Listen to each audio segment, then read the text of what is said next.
তোমার মেহবুবের দিকে তাকিয়ে, ইমাম হাম্বলের দিকে তাকিয়ে মাফ করে দাও। তেনার খেদমতে আছি আল্লাহ ওয়ালা, তোমার তো দয়া, তুমি কোন না কোন মালিকের কাছে রাখতা, চাবুক দিয়ে মারতে হয় তোমার হাতে, তোমার কাছে সেজদা ঝুঁকার তৌফিক হতো না। তোমার তো দয়া মাওলা, তুমি আবার একজন ইমামের গোলাম বানিয়েছো, আবার ইমামের খাদেম বানিয়েছো, যে তোমার কাছে চাইতে পারছি।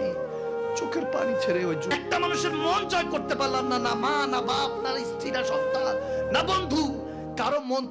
আল্লাহ তোমার সাথে আমার এই কথা হয়েছে, তুমি ইমামকেও জানিয়ে দিয়েছো। আমার আর স্বামী স্ত্রী যদি একসাথে বাসরাত্রিতে থাকে, মা কেউ বলবে না, বাবা কেউ বলবে না, সবচেয়ে বেস্ট ফ্রেন্ডরা কেউ এটা জানাবে না। এটা তো সবচেয়ে গভীর মহব্বতের রিশতা, বান্দার খোদার রিশতা ছিল। আল্লাহ তুমি জানাই দিলা জামানাকে।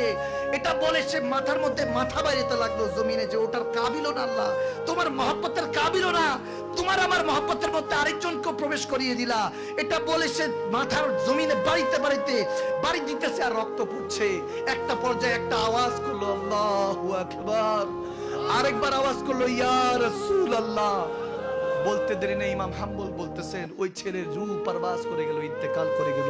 ইন্না লিল্লাহি ওয়া ইন্না ইলাইহি রাজিউন। ওই যুবক যখন ইন্তেকাল করলো, আল্লাহু আকবার, আমি তখন দেখলাম খেয়াল করে, ওই আশিক বলতেছে ये आशिक की जनाजा है जरा धूम से निकले, ये आशिक की जनाजा है जरा धूम से निकले, महबूब के गलियों से जरा घूम से निकले।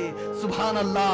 ইমাম হাম্বল নিজে দাফন কাফনের ব্যবস্থা করলেন আর বলতেছেন এই আশিকের জানাজা আর একটু ভালো করে নারা দিতে দিতে নাও, দুরূদ জিকিরের মাধ্যমে নাও।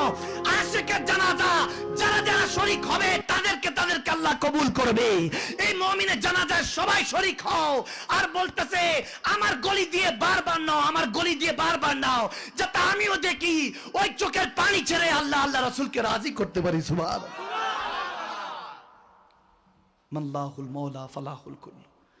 মালিক ও খালিকের হয়ে যান, রাসূলুল্লাহর হয়ে যান, দুনিয়া আপনার গোলাম হয়ে যাবে। সুবহানাল্লাহ।